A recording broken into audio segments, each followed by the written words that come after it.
Bonjour à tous. Aujourd'hui, je vous retrouve au bord du lac de Retournemer. Alors pour une randonnée qui va me mener au bord du lac de Retournemer, au-dessus de celui de Longemer et puis de celui de Lichepah. Donc une randonnée très aquatique, si je peux dire comme ça aujourd'hui. Alors des endroits qui ne sont pas inconnus sur la chaîne puisque je les ai déjà montrés quelques fois. Mais bon, quand on aime et puis quand on est attaché à certains lieux, des fois on a besoin d'y revenir. Et là c'était le cas. Le soleil est là, le temps est magnifique. Et puis je vais essayer de profiter de ça au maximum aujourd'hui. Voilà, derrière moi, derrière les arbres se cache le lac de Retournemer, on le verra un petit peu mieux tout à l'heure en fin de journée. Et puis ce sera aussi l'occasion de vous raconter quelques petites histoires encore, ça fait un petit moment que j'en ai pas fait. Voilà, donc toutes les conditions sont réunies pour passer une très bonne journée, j'espère que ce sera le cas. Et puis maintenant, allons-y, c'est parti, dans ce cadre enchanteur.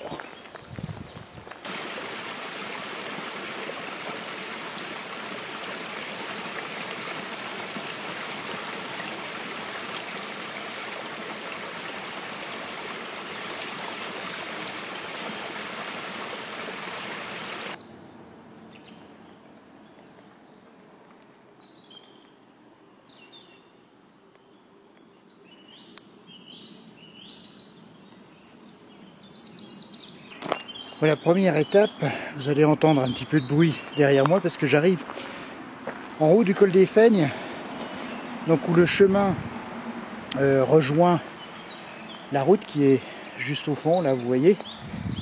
Et puis moi, donc je vais redescendre, ce que je viens de monter à l'instant, pour suivre le balisage des ronds jaunes et longer le flanc de la montagne tout le long du lac de Longemer pour ensuite remonter en direction du lac de Lichepah. Voilà, je pense que là, à travers les arbres, je vais pouvoir avoir des petits points de vue sympathiques, peut-être sur le lac de Retournemer et sur le lac de Longemer. Allez, on y va.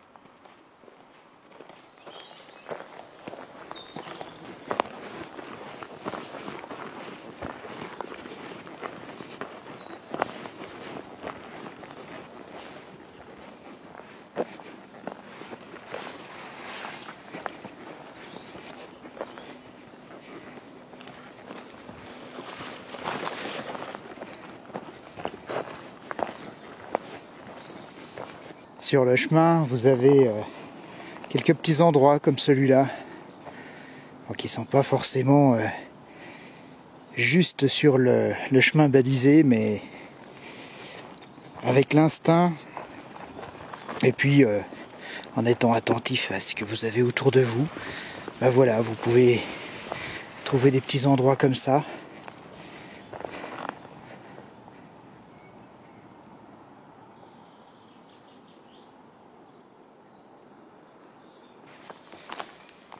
Je disais en introduction tout à l'heure qu'il y avait des endroits comme ça où on avait besoin de revenir.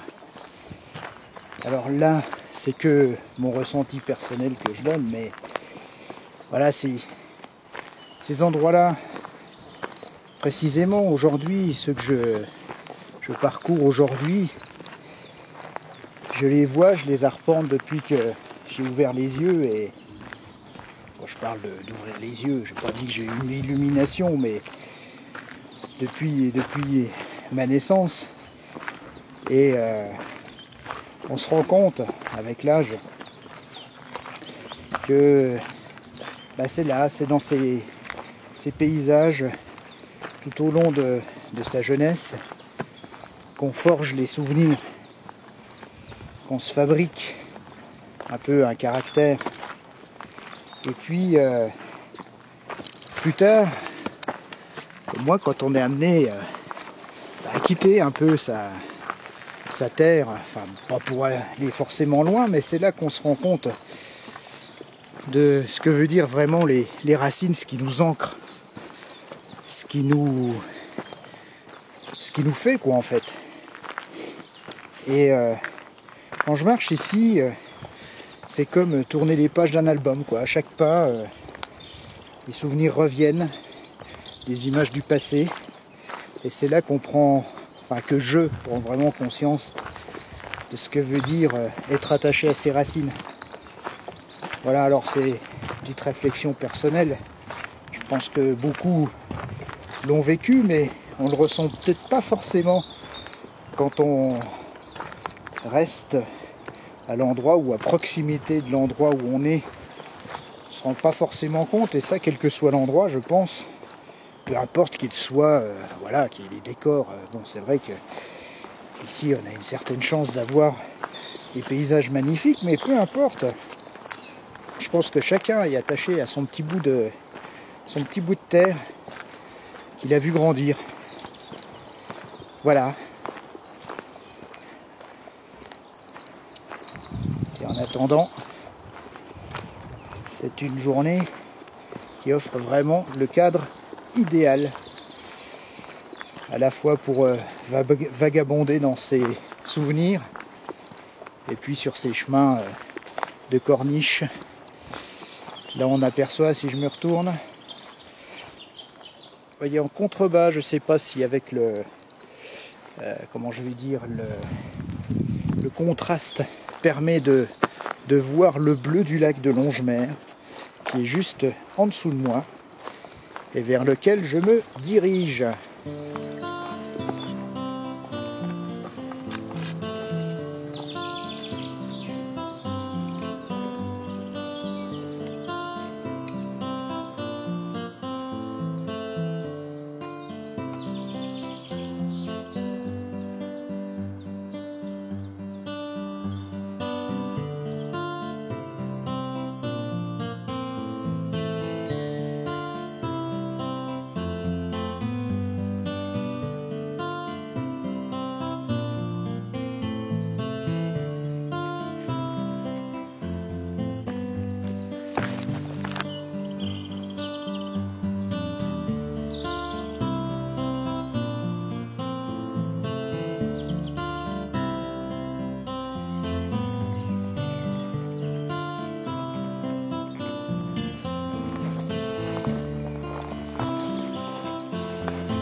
La vue côté lac sur le chemin est toujours géniale. On joue un petit peu à cache-cache entre le bleu et le vert des sapins. Là au pied on voit la plage de Longemer avec le camping. Et on constate aussi que on n'est pas encore dans la période estivale. C'est très calme sur le bord du lac ce matin. Faut dire que là on est vendredi. Donc c'est pas encore le week-end, mais je pense que demain, l'ambiance sera totalement différente.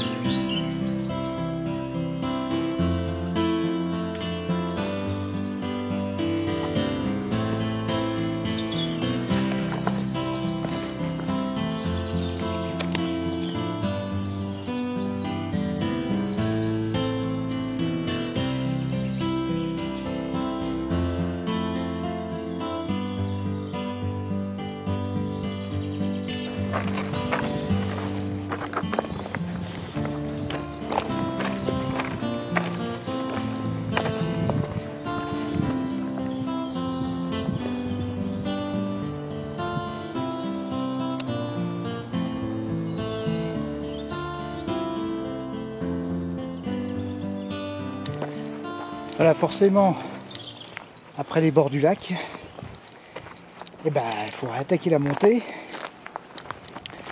Donc là, je me dirige vers le collet de la mine, Donc il débouche sur le lac de l'Ishpa. Et ensuite, ce sera direction le point de vue, le belvédère point de vue de la Roche des Vieux Chevaux. Et puis la boule du diable, où il faut que je vous raconte quelque chose. Là, le couvert est assez agréable. Tout à l'heure, sur les bords du lac, forcément, j'étais sur une petite partie de bitume. Et là, sous le soleil, on sent tout de suite la différence.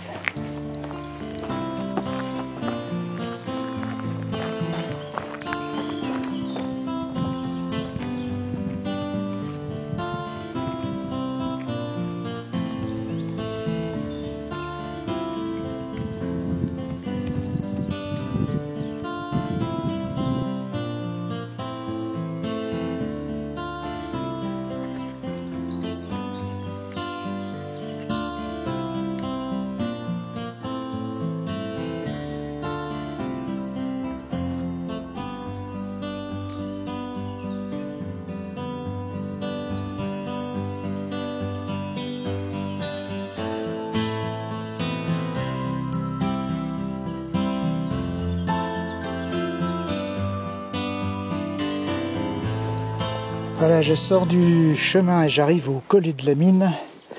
Donc le carrefour en bout du lac de l'Ishpa, qui se trouve juste en face en dessous. Ici, à gauche, le chemin pour faire le tour du lac. Ici, direction Gérardmer. Et puis, donc moi, je vais continuer par là, rejoindre la crête pour aller donc à la Roche des Vieux Chevaux et à la Boule du Diable.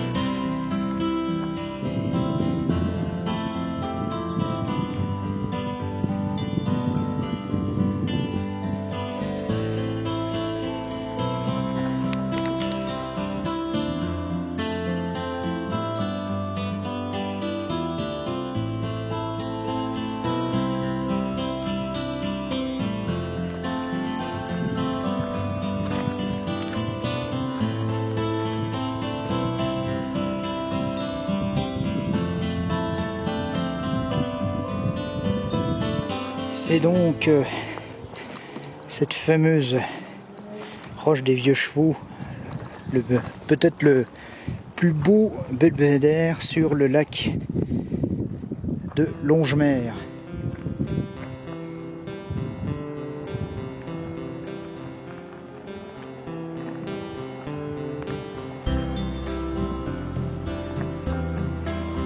C'est pas la première fois que je vous la montre en vidéo, mais là je pense que par rapport à la dernière fois, les images sont de meilleure qualité. Et puis quand on a ça, comment ne pas avoir envie de revenir souvent?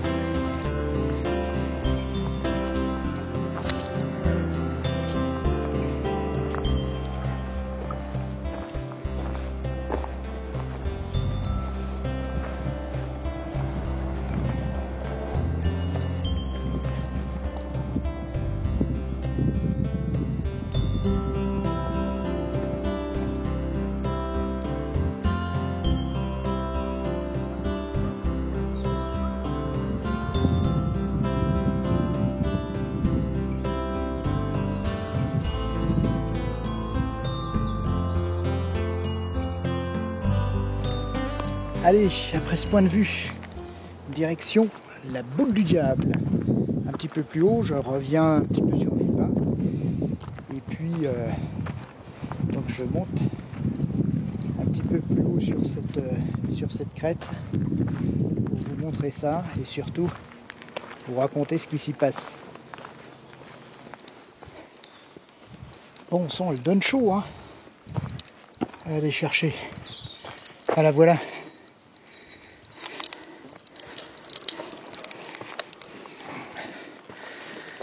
La boule du diable.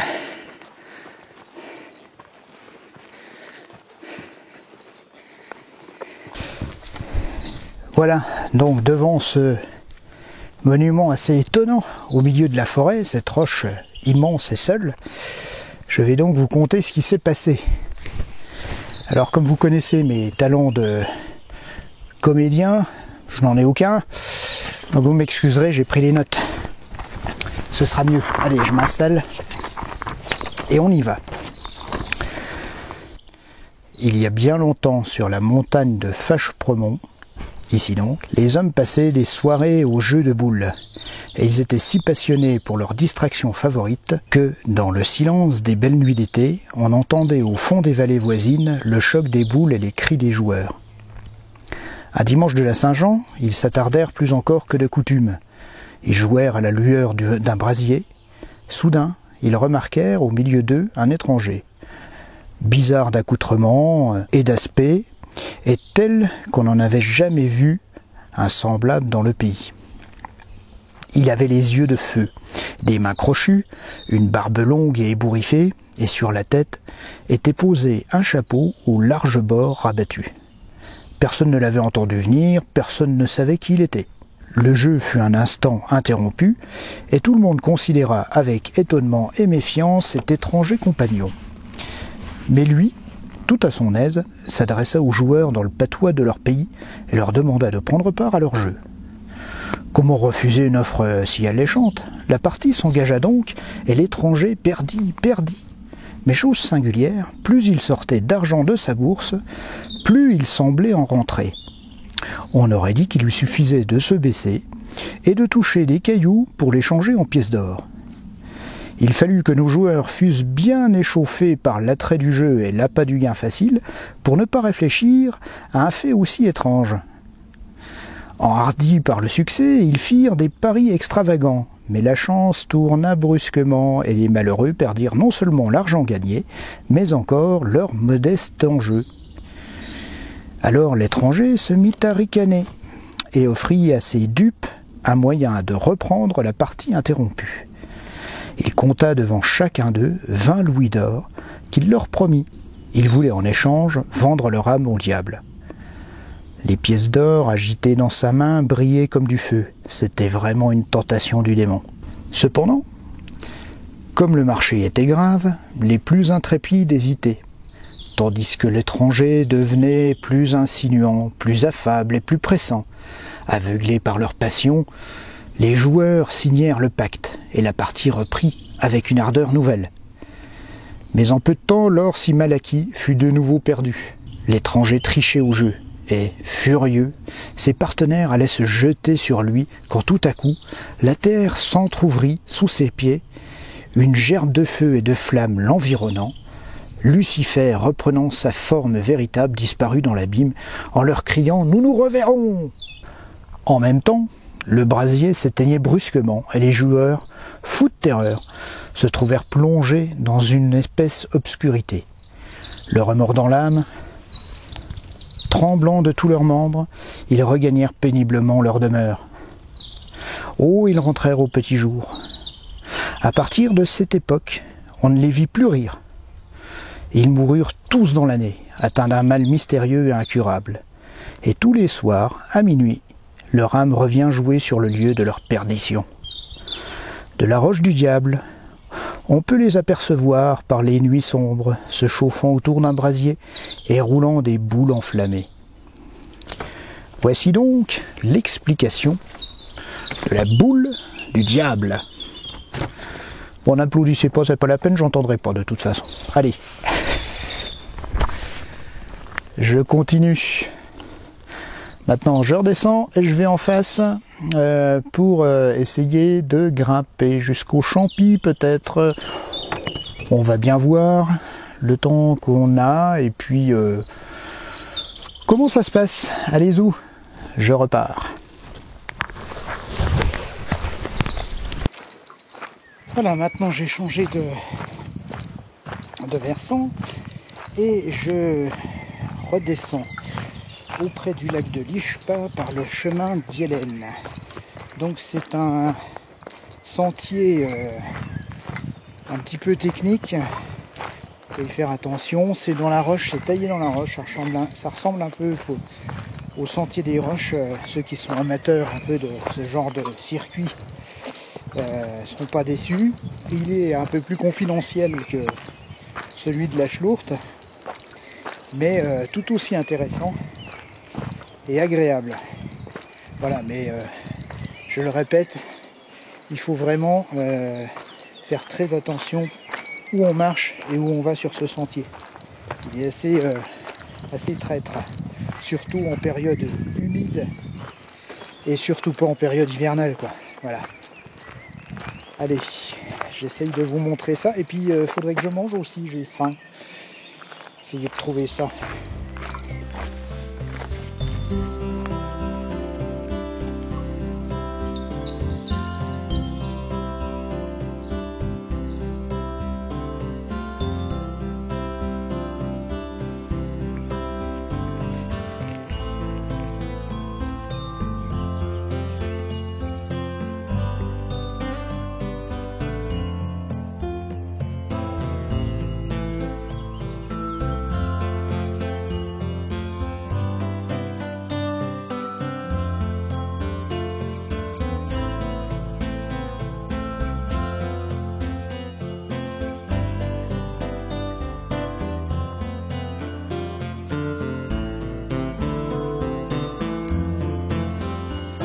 Pas évident de filmer dans ce style de chemin, mais enfin, voici quelques petits passages un peu plus tranquilles, donc j'en profite pour faire quelques images.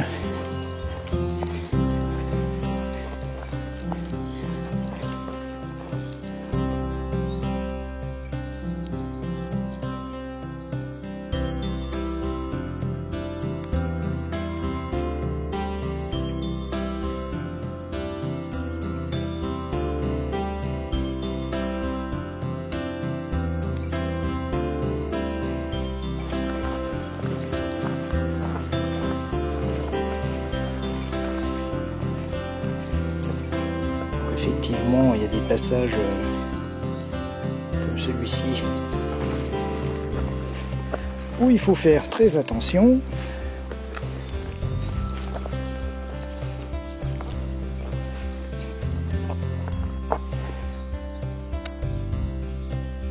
Voilà, tout est rappelé. Et là, quand même, ça vaut le coup de transpirer un peu sur ce chemin pour pouvoir profiter de ça. Dans le creux, tout au fond se trouve le lac de l'Ishpa. Et c'est vers lui que je me dirige.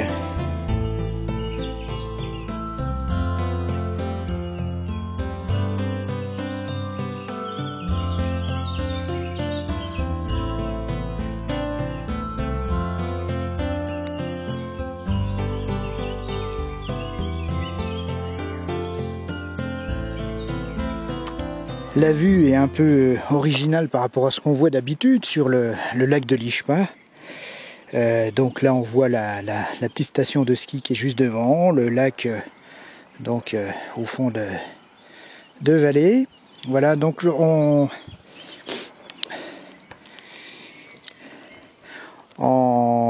tout au bout de l'image ici, donc c'est le collet de la Mine, là où je suis arrivé ce matin en remontant du lac de Longemer. Ensuite, donc, je suis remonté la roche des Vieux Chevaux qui est derrière. Ensuite, par ici, voilà, la boule du diable qui est un petit peu plus loin là-bas.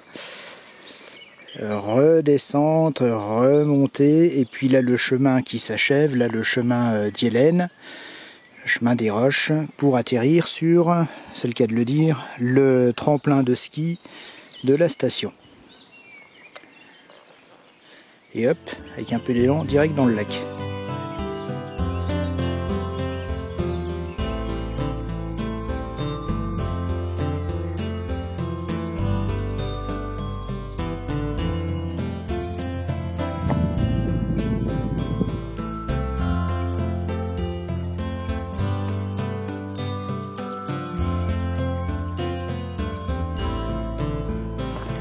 la bifurcation sur le... Parce que là, actuellement, je suis sur le GR 533. Donc là, à droite, c'est pour aller au Champy. Et moi, je continue sur la Rouge-Feigne. La tourbière de la Rouge-Feigne. Les Champys, je vous ai déjà montré en vidéo. Et puis là, donc, la tourbière aussi, je crois. Enfin, on verra bien. Je ne sais plus. Et par la Rouge-Feigne, on peut également rejoindre les Champys. On n'est pas obligé de redescendre à ce carrefour. Voilà, sur ma droite, je longe actuellement la tourbière de la Rouge-Feigne. Alors, contrairement à d'autres qui ont pu être aménagés, d'ailleurs comme à l'Ichpa en bas, où vous avez un chemin avec les informations sur le biotope de cette tourbière. Ici, elle n'est pas aménagée.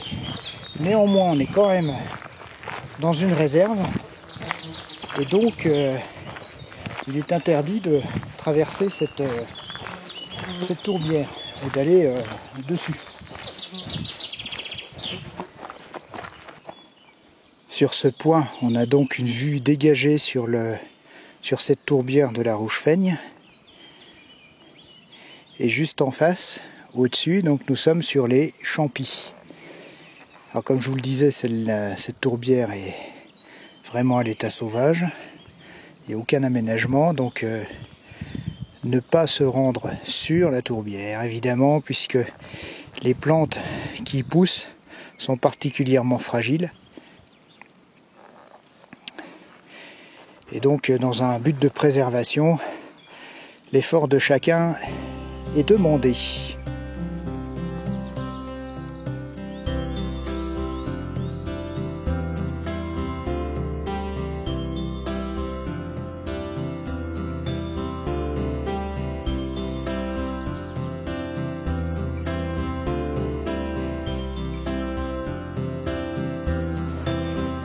À cette bifurcation, alors, donc deux choix possibles qui arrivent au même endroit, en haut du col des Feignes. Il n'y a pas de problème avec les deux. La différence, c'est qu'en passant par la tête des Serres, donc vous aurez une descente un peu plus raide, plus courte mais plus raide, avec un petit kiosque qui fait point de vue. Par contre, pour rejoindre le col des Feignes, il y aura inévitablement un bout à faire sur la route, sur le macadam. Moi, je vais privilégier aujourd'hui de passer par Bellutte et les Feignes sous Vologne. Donc le cadre est un petit peu différent. On va passer sur une tourbière également. Alors on sera tout près, puisque Bellutte c'est la station de ski La Bressonnec, et on sera tout près donc du départ de la station et des parkings. Heureusement, on n'est plus en saison hivernale, on est en semaine, donc là il n'y aura pas de souci. Il y aura normalement que très peu de monde, des marcheurs comme moi, voilà. Alors, par contre, si vous descendez, si vous faites le chemin là, enfin une partie, les Champys, et puis vous redescendez en hiver sur les Feignes sous Vologne, là vous aurez du monde, hein. Mais bon, l'hiver c'est peut-être pas l'idéal pour prendre ce type de chemin.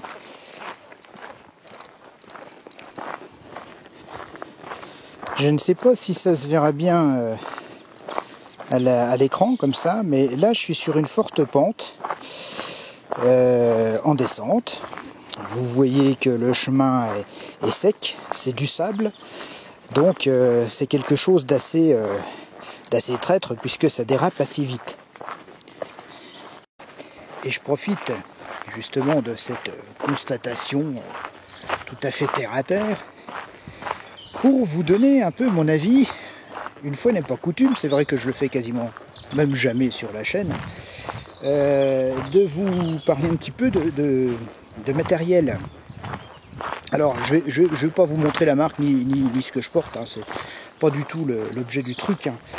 En plus, je ne suis pas payé pour le faire, donc il n'y a pas de raison que je le fasse gratuitement. Voilà, enfin bon, bref, passons. Donc au niveau des chaussures, j'ai randonne d'habitude, toujours, même j'ai toujours randonné, avec des chaussures classiques de randonnée, des chaussures montantes. Alors, j'en ai qui sont très bien, très confortables, je me sens très bien avec. Mais c'est vrai que quand les températures sont chaudes, l'été, c'est quand même moins agréable que des chaussures plus légères. Alors je n'avais jamais essayé les chaussures basses, et puis bon, peut-être comme vous, je regarde aussi d'autres chaînes de randonneurs, et puis bon, on nous rebat les oreilles avec les chaussures de trail sont magnifiques, sont formidables, tout ça, bon bref. Je me suis dit tiens, bah, pour l'été, je vais essayer de me trouver une petite paire pas trop chère, et puis essayer et puis de voir ce que ça donne. Alors j'en ai acheté une paire, pas très chère, c'est loin d'être du matériel des chaussures de l'espace de la 4e dimension, loin de là, mais qu'on peut rencontrer fréquemment, bref, vous m'aurez compris. Et je suis particulièrement, agréablement surpris par ces chaussures. Alors je les avais déjà essayées sur une petite dizaine de kilomètres près de chez moi pour voir si ça allait. Je les trouvais très confortables, très légères. Et là, aujourd'hui, je m'aperçois, là je suis à 20 km et puis vous avez vu un peu l'état des chemins, les rochers, le sable, tout ça. Enfin, vous voyez la diversité un peu que j'ai pu traverser aujourd'hui. Eh bien, je ne suis pas déçu du tout. L'accroche est excellente, le confort, nickel, rien à redire. Alors, le seul point qui pourrait être un peu handicapant, c'est que, évidemment, comme c'est des chaussures plus légères que les chaussures de marche en cuir habituelles, forcément, je me doute bien que la longévité n'est certainement pas la même. Mais ça, il faudra un peu plus de temps pour en juger. Et puis, pour ceux qui voudraient essayer, alors, je le dis, c'est très bien, très confortable, une bonne accroche, une bonne maniabilité, excellent. Par contre, il faut déjà avoir les chevilles qui sont faites. Faut pas mettre ça pour débuter la randonnée et aller dans des terrains un peu difficiles. Je le déconseille. Parce que même moi qui suis habitué, je sens que les chevilles travaillent beaucoup plus. Donc il faut faire très attention à ça et se préserver d'éventuelles entorses. Voilà. Voilà ce que je pouvais dire. Alors j'ai pas fini la randonnée, mais le petit bout de terrain là que je vous montrais était l'occasion justement de parler de ça. C'est chose faite. Refermons la parenthèse et reprenons la marche. Enfin, je ne l'avais pas quitté, mais reprenons le cours du chemin.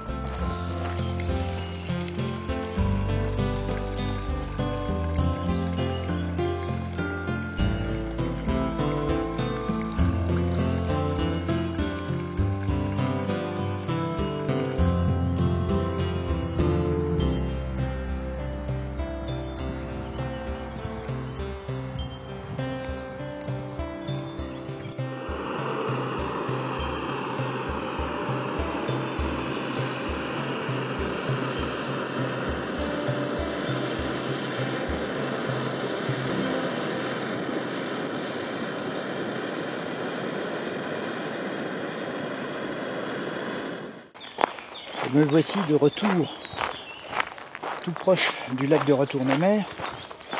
Je m'en approche un peu plus pour essayer de vous donner quelques images de ce petit lac glaciaire.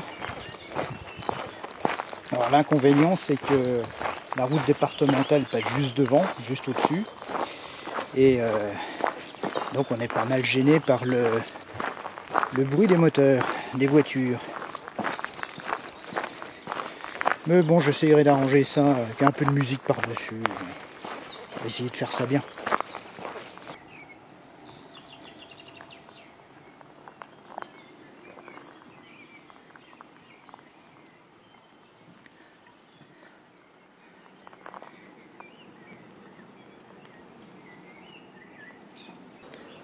Alors, dans la partie sombre, hop, de la forêt, par ici, se trouve la cascade Charlemagne.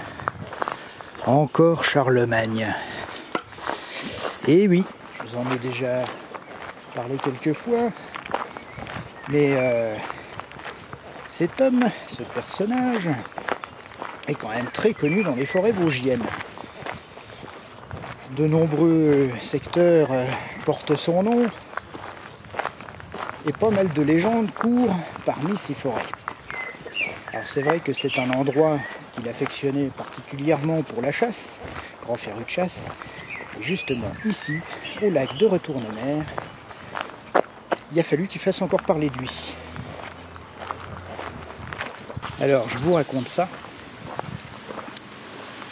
Lors d'une chasse mémorable à l'auroch avec sa suite, puisque Charlemagne aimait chasser l'auroch, dans ces forêts vosgiennes, ils avaient traqué une bête puissante et féroce toute la journée. Ils étaient éreintés. Et donc ils sont arrivés à proximité du lac de Retournemer, déjà pour se désaltérer à la source, à la cascade, et puis pour installer le camp pour le soir, se reposer et aller pêcher un peu de poisson. Toute sa suite se mit à la pêche, Charlemagne également, et ce brave Charlemagne, évidemment, sa mort au bout de la ligne, il tire sur la ligne, il n'y arrive pas, deux de ses lieutenants viennent lui prêter main forte pour essayer de sortir le poisson. Avec moult efforts et beaucoup de peine, ils parviennent finalement à sortir un gigantesque brochet de ce lac de Retournemer, le plus gros que l'on ait jamais vu. Bien sûr, c'est Charlemagne qui avait fait cette prise, mais le bon Charlemagne ne voulut pas que l'on serve cet animal majestueux au repas et demanda à son forgeron de lui confectionner un collier d'or avec une petite clochette. Aussitôt dit, aussitôt fait. Le forgeron se mit au travail et apporta un collier assorti d'une petite clochette d'or à son roi. Le roi l'attacha au cou du brochet et le remit à l'eau en lui souhaitant de poursuivre une vie longue dans ce fond du lac. Et depuis ce temps, on dit que lorsque l'on est attentif, on entend tinter la clochette d'or au fond du lac.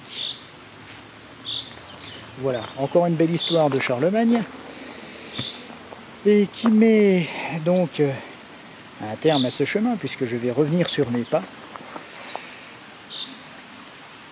Et je vais peut-être essayer de remonter jusqu'à la cascade pour vous montrer ça. Allez, on y va.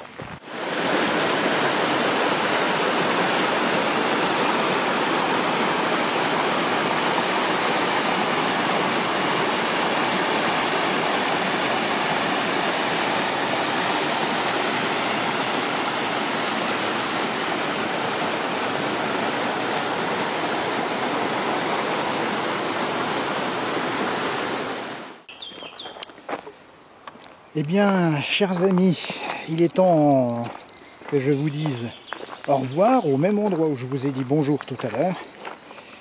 Je suis donc à la fin de cette balade, j'espère que ça vous a plu autant qu'à moi. Je vous remercie de m'avoir suivi et je vous dis à bientôt sur d'autres chemins. Allez, à bientôt!